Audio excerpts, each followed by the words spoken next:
찬송가 40장입니다.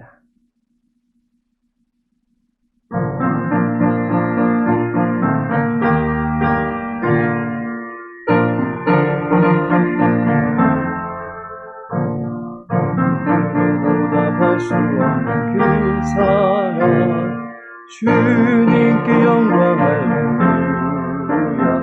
형제자매 모두 함께 모여 찬송해, 주님께 영광 할렐루야. 하나님의 자녀여 그에게 찬송 부르며 밝고 거룩한 길로 기쁨으로 나아가 주의 보좌 앞으로 속히 들어가겠네. 주님께 영광 할렐루야. 구이받은 주님 은혜 한량없도다.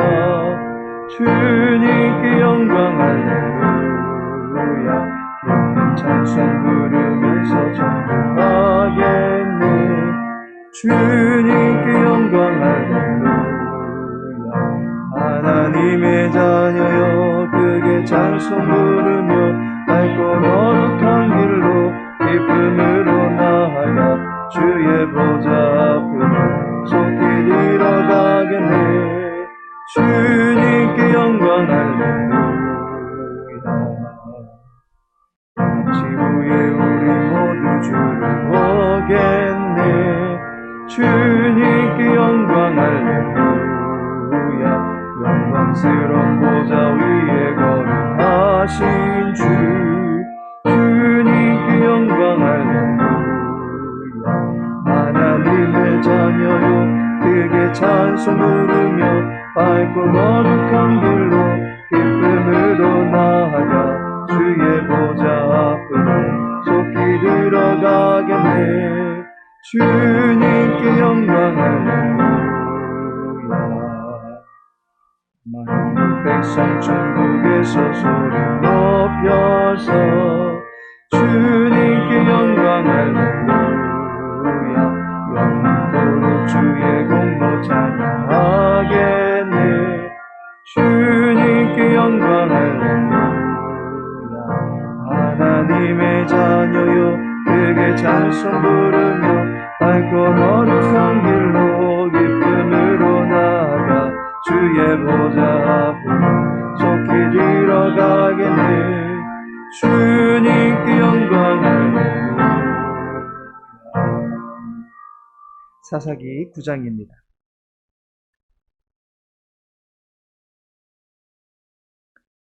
사사기 9장 7절에서 15절까지의 말씀입니다. 7절에서 15절까지의 말씀 함께 읽겠습니다. 사람들이 요담에게 그 일을 알림해 요담이 그리심산 꼭대기로 가서 서서 그의 목소리를 높여 그들에게 외쳐 이르되 세겜 사람들아 내 말을 들으라. 그리하여야 하나님이 너희의 말을 들으시리라. 하룬의 나무들이 나가서 기름을 부어 자신들 위에 왕으로 삼으려 하여 감람나무에게 이르되 너는 우리 위에 왕이 되라 하매 감람나무가 그들에게 이르되 내게 있는 나의 기름은 하나님과 사람을 영화롭게 하나니 내가 어찌 그것을 버리고 가서 나무들 위에 우쭐대리요 한지라. 나무들이 또 무화과 나무에게 이르되 너는 와서 우리 위에 왕이 되라 하매 무화과 나무가 그들에게 이르되 나의 단 것과 나의 아름다운 열매를 내가 어찌 버리고 가서 나무들 위에 우쭐대리요 한지라. 나무들이 또 포도나무에게 이르되 너는 와서 우리 위에 왕이 되라 하매 포도나무가 그들에게 이르되 하나님과 사람을 기쁘게 하는 내 포도주를 내가 어찌 버리고 가서 나무들 위에 우쭐대리요 한지라. 이에 모든 나무가 가시나무에게 이르되 너는 와서 우리 위에 왕이 되라 하매 가시나무가 나무들에게 이르되 만일 너희가 참으로 내게 기름을 부어 너희 위에 왕으로 삼겠거든 와서 내 그늘에 피하라. 그리하지 아니하면 불이 가시나무에서 나와서 레바논의 백향목을 사를 것이니라 하였느니라. 아멘.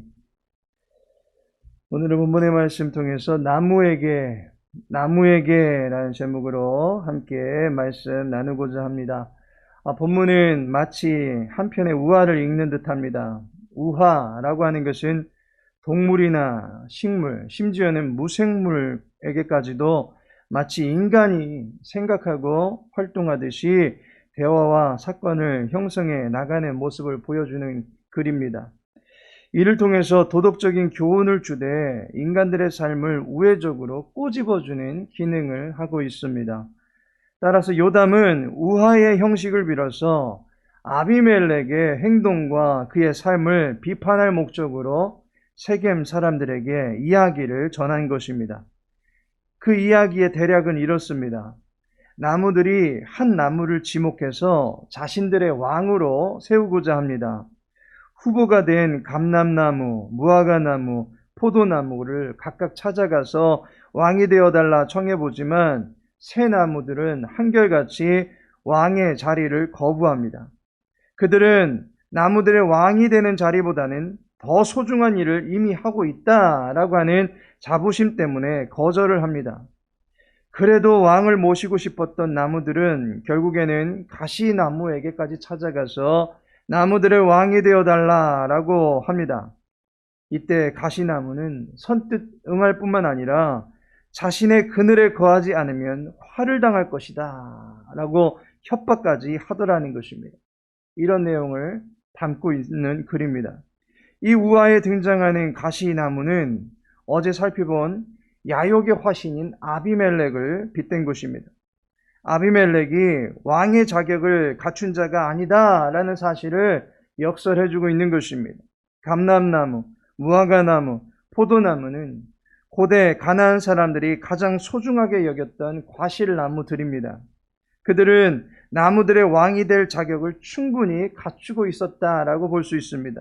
하지만 가시나무는 인간과 하나님에게 이렇다 할 이익을 끼치지 못할 뿐만 아니라 오히려 해를 끼치는 나무로 나타납니다. 그런데 아비멜렉이 바로 이 가시나무와 같다라는 것입니다. 아비멜렉은 왕의 자격도 없을 뿐만 아니라 가시와 같아서 포악한 야욕과 음모만을 꾀하는 자이다라는 사실을 꼬집어 주고 있었던 것입니다. 우화들은 나름대로 교훈을 가지고 있습니다. 인생들에게 주고자 하는 깨달음이 있습니다. 요담이 그리심산에서 전해준 이 우화는 우리들에게 세 가지의 교훈을 전해주고 있습니다. 그 첫 번째는 사람은 저마다의 본성이 있다라는 것입니다. 감람나무는 기름을 내게 됩니다.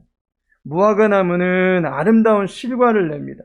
그리고 포도나무는 하나님과 사람을 기쁘게 하는 새 술을 내게 됩니다. 이 새 나무는 과실나무입니다. 그로 인해서 열매를 내게 되고 그 열매는 사람들이나 하나님에게 또한 자신에게 기쁨의 소산이 되어지는 것을 보게 됩니다. 그런데 가시나무는 과실나무가 아닙니다. 창세기 3장 18절에 보니 가시는 땅이 저주함을 입음으로 내놓게 되는 저주의 소산물이다 라고 하는 것을 알게 됩니다. 저주의 밭에서 저주의 양분을 받고 자란 가시는 결국 무화과 나무나 포도나무처럼 식용에 사용될 열매를 결코 내지 못합니다. 감람나무와 같이 여러 용도로 사용되는 기름조차도 낼 수 없습니다. 오히려 사람을 찌르며 고통스럽게 하는 것에 불과합니다. 왕이 되려고 방탕하고 경박한 유를 사서 요담의 형제 70인을 죽인 아비멜렉이야말로 그 천성이 이미 저주받은 악한 본성을 가지고 있었고 이것은 결국 왕이 될 자가 아니라 도리어 해악을 미칠 자이다 라고 하는 것을 보여주는 것입니다. 열매로 나무를 알게 되어 있습니다. 사람은 자신의 내면의 안에 있는 것을 겉으로 내놓을 수밖에 없는 것입니다. 두 번째로는 사람은 본분을 지킬 때에 아름답다라는 것입니다.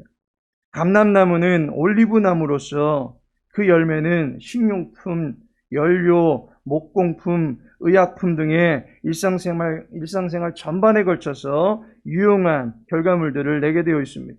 특히 이 나무에서 나오는 기름은 왕과 제사장의 임직식 때에 머리에 붓는 기름으로 사용되어졌습니다.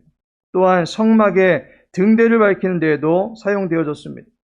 호세아 14장 6절에 보면 감람나무의 아름다움은 하나님의 축복의 일종임을 보여줄 만큼 감람나무는 굉장히 고급스러운 느낌을 안겨주는 나무입니다. 한마디로 왕이 될 만한 충분한 자격을 갖추었다라고 볼 수 있습니다. 하지만 감람나무는 왕의 자리를 거절하면서 자신의 기름을 결코 버릴 수 없다라고 이야기합니다. 무화과 나무는 팔레스틴에서 흔하게 볼 수 있는 나무입니다. 그 나무의 열매는 식용과 약재로 사용됩니다. 게다가 무화과 나무의 잎은 넓고 무성하기 때문에 뜨거운 태양빛을 피할 수 있는 고마운 그늘을 제공해주는 나무입니다. 무화과 나무는 어찌 보면 백성들에게 안식과 평안함을 제공해줄 수 있는 왕이 될 수도 있었을 것입니다. 그러나 무화과 나무 역시 왕의 자리를 거절하면서 자신의 실과를 버릴 수 없다라고 이야기합니다. 포도나무는 그 열매로서 식수사정이 좋지 못한 팔레스틴에서 좋은 음료로 사용되어집니다. 게다가 포도주는 곤비한 자들에게는 활력을 주는 것이다 라고 사무엘하 16장 2절은 밝히고 있습니다. 디모데전서 5장 23절에 바울은 디모데에게 비와 자주 나는 병의 치료를 위해서 포도주를 쓰라 라고 이야기하는 것을 볼 때 약용으로도 사용된 것을 보게 됩니다. 또한 누가복음 10장 34절에 보면 상처 부위를 소독하는 소독약 대용으로도 사용되는 것을 보게 됩니다. 포도나무 역시 사람들에게 기쁨을 주고 유익을 주는 유용한 나무입니다. 이 나무 역시 왕이 될 만한 충분한 자격을 갖추고 있습니다. 하지만 왕의 자리를 거절하면서 자신의 새 포도주를 버릴 수 없다라고 이야기합니다. 새 나무는 동일하게 왕의 자리를 거절합니다. 그리고 동일하게 자신에게서 지금 나고 있는 열매를 귀하게 여기고 있는 것을 보게 됩니다. 그리고 그것이 이 나무들에게는 최고의 기쁨이었습니다. 왕의 자리라고 하는 권력과 지위에서 비롯된 기쁨이 아니라 참된 기쁨은 자신의 위치에서 최선을 다하여 열매를 맺어 나갈 때에 그것이 참된 기쁨이다라고 하는 것을 보여주는 것입니다. 마지막으로 사람의 제일된 본분은 하나님의 영광을 사람 가운데 나타내며 살아가는 것입니다. 감람나무, 무화과나무, 포도나무는 동일하게 유익을 주는 실과로 나타납니다. 이로 인해서 사람과 하나님을 기쁘시게 하는 삶을 삽니다. 9절에 보니 나의 기름은 하나님과 사람을 영화롭게 하나니 13절에 하나님과 사람을 기쁘게 하는 내 포도주라고 말하고 있습니다. 각각의 나무들은 어떤 경우에는 사람을 세워주고 치료해주는 유익을 주고 또 어떤 경우에는 하나님의 영광을 높일 수 있는 거룩한 재료로 사용되어지는 것을 보게 됩니다. 이것이 참으로 복된 삶이다라고 하는 것입니다. 신앙이라고 하는 것은 인간관계를 맺을 수 있는 텃밭으로만 삼는 것이 아닙니다. 그것은 세상의 교제 모임에서도 얼마든지 만족할 수 있는 모습일 것입니다. 신앙이라고 하는 것은 보이지 아니하는 하나님과의 관계만을 중시하는 것도 아닙니다. 그렇다면 우리 모두는 깊은 산속, 인적이 드물고 외진 곳에 들어가서 수도원을 차려놓고 하나님과 교제하면 될 것입니다. 신앙이라고 하는 것은 하나님과의 관계에서 깨닫고 변화된 삶을 통해 인간들과의 삶에 유익을 주고 그들의 약함을 돌보아주며 섬기며 살아갈 때에 그 힘을 발휘할 수 있는 것입니다. 참된 인생의 모습은 인생들과 하나님과의 관계에서 성공할 때에 비로소 건강하게 세워질 수 있는 것입니다.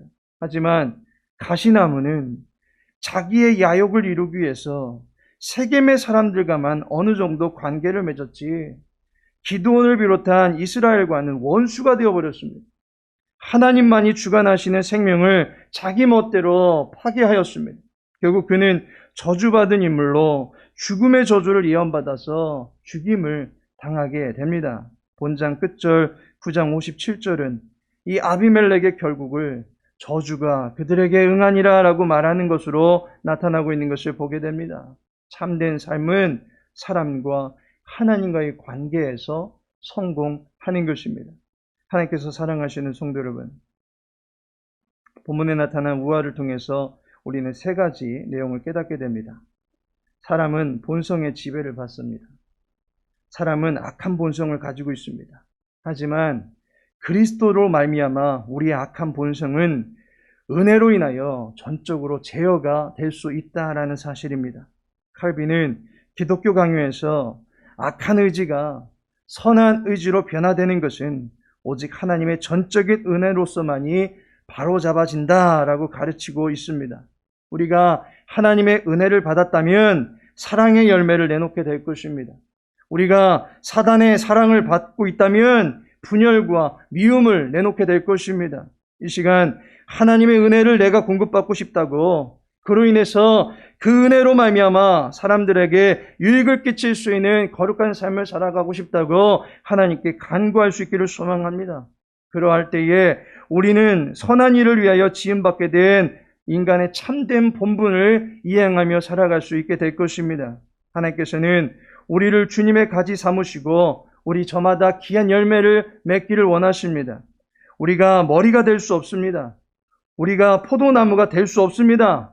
다만 우리는 그의 지체요 포도나무에 붙어있는 가지일 뿐입니다.